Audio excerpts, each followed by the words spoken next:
Good morning everyone, আমি তোমাদের সঙ্গে শেয়ার করছি আমার ৭ মাসের সাধের ব্লগ, যেটা আমার শ্বশুর বাড়িতে দেওয়া হয়েছিল, মানে বাড়ি থেকে দেওয়া হয়েছিল। ফার্স্ট তো বাড়ি থেকেই দেয় নিয়ম অনুযায়ী।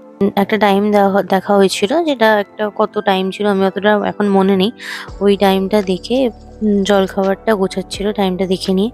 এবার সবাই এসে গেছিল, পিসিমা, পিসি, জেঠিমা, তারপরে শঙ্কোষের মামা, এটা একদম মানে পাশেই বাড়ি মামা, তারপরে আরো মাসি টাসি সব এসেছিল। শঙ্কোষের মাসি আর মামারা যেহেতু জব করে, ওই জন্য টাইমে বেরিয়ে যেতে হবে, ওই জন্য ওরা এসে একটু সকালবেলা আমার সঙ্গে দেখা করে তারপর চলে গেলো। ওরা চলে যাওয়ার পর আমি খেতে বসেছি, মানে জল খাবারটা যে দেওয়া হয়েছে আমাকে। এখানে একটা নিয়ম আছে, মানে শঙ্কোষের যে পিসির মেয়ে, তার তার বাচ্চাটাকে দেখতে পাচ্ছ, মানে ছোট্ট একটা বাচ্চা, ওর একটা খুব মিষ্টি নাম, যেটা শঙ্কোষ তাকে কাঁদু বলে। ও শঙ্কোষকে কাঁদু মামা বলেই ডাকে। এবার ওকে বলা হয়েছিল যে কিছু একটা পাত থেকে তুলে খেতে। ও কিন্তু আপেলটা তুলে নিয়েছে, জানি না রে কি নিয়ম, এর জন্য কি হয় কি না হয় সেটাও জানি না।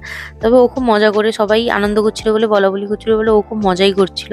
তো আপেলটা তুলে খাচ্ছিল, আর এখানে শঙ্কোষ আমাকে বলছিল এদিকে একটু তাকাও, ছবি তুলবো। তো ছবি টবি তোলার পর এবার আশীর্বাদ করবে। সবাই বলছে যে অনেকক্ষণ বসে আছিস, এতক্ষণ ধরে সবাই মিলে আশীর্বাদ করতে হবে না, একসঙ্গে সবাই আশীর্বাদ করে দিই। তো সেইটা দিয়েই ছবি তুলছিল, আর এরা সবাই দাঁড়িয়ে আছে কেন, ক্যামেরার দিকে তাকিয়ে ফটো তোলা হচ্ছিল তাই। এবার তো সবাই আশীর্বাদ করে তো এটা দিয়ে শঙ্কোষ খুব হাসাহাসি করছিল, যেহেতু সবাই একসঙ্গে টাকা ধরাচ্ছে। ও টাকা অনেকগুলো টাকা দেখে ওখানে হাসাহাসি করছিল, মানে ও নেবে। তারপরে মা একটু সবাই বললো যে প্রদীপটা একটু ইয়ে করে দিতে, মা এই জন্য প্রদীপটা দিয়ে একটু দেখিয়ে তারপর বললো খাওয়া শুরু করতে। তো আমি এখানে খেতে বসছি, কিন্তু আমি তো অত খেতে পারি না। মানে একসঙ্গে এত খাবার খাওয়া যায় না। আর ফল তো আমার, মানে ফলের চোর আমাকে আমার, মানে শাশুড়ি মা বলে বলে তুই ফলের চোর, ফল খেতে চাস না। ফল তো একটু আমি দাঁতে কাটিনি, ওই লুচি খেয়েছি একটু। আমার নোনতা ঝাল নোনতা এইসব জিনিসই ভালো লাগে, মিষ্টি টিষ্টি ভালো লাগে না। তাও জেঠিমা পিঠে বানিয়ে নিয়ে এসেছিল অনেক রকমের। তো সেখান থেকে একটা দুটো পিঠে খেয়েছি। এটা এখানে আমার মা চলে এসেছে, মা একটা সারপ্রাইজ দিয়েছে এখানে আমাকে, দেখতেই পেলে তোমরা। এটা আমি জানি না, আমার অজান্তে দুটো ট্রে বানিয়েছে বোন। তার একটার মধ্যে চিপস টিপস কুরকুরে চকলেট এসব ছিল, আর একটা শাড়ি ছিল। তারপরে এখানে দুপুর হয়ে গেছে। তো দুপুরে দেখতে পাচ্ছ, দুপুরের আয়োজনটা শুধু দেখো। এই মাথাগুলো দেখে তো আমি জাস্ট চমকে গেছি, ভাই খাবো কি করে সেটাই আমি ভাবছি। আর আমি তো মাথা এমনিও খাই না, কোনো প্রশ্নই নেই খাওয়ার।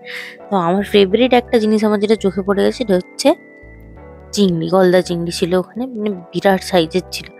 তো এখানে আমি যখন খেতে বসছি সবাই মোটামুটি এসে গেছে, সবাই বলছিল যে একসঙ্গে ছবি তোলা হবে সবাইকে। শঙ্কোষ বললো যে দাঁড়াও একসঙ্গে ছবি তুলি।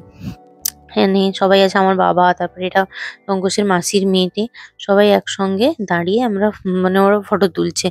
একজন একজন করে তো অনেক টাইম লাগবে না, সবাই একসঙ্গে দাঁড়িয়ে গেলেই ভালো। ওকে ফ্রেমে আটছে না এতজন। তারপরে ছবি টবি তোলার পর আমি এখানে বসে আছি, যে আমি তো ভাবছি চিংড়িটা আমি কখন খাবো বসে। তো তবে দুটোও তো খেতে পারিনি, একটাই খেয়েছি, আর মাথাটাতে কিছু খাইনি। আর পমফ্রেট মাছ ভাজা ছিল, ভাজা, যেটা আমি খেয়েছি।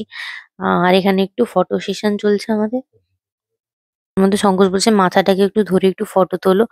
বলছিল যে খেতে মুখে লাগাতে, আর আমার অতটাও আমার গা ভাল লাগছিল না, মানে একটু ঘেন্না ঘেন্না টাইপের লাগছিল, অনেকটা বড় তো, এমনি মাথা আমি পছন্দ করি না। তো এই জন্য ওটা মুখে আর ঠেকাইনি, ধরে ফটো তুলে নিয়েছি। তারপরে আমার ফেভারিট যেটা ডালটা খুব ভালো হয়েছিল।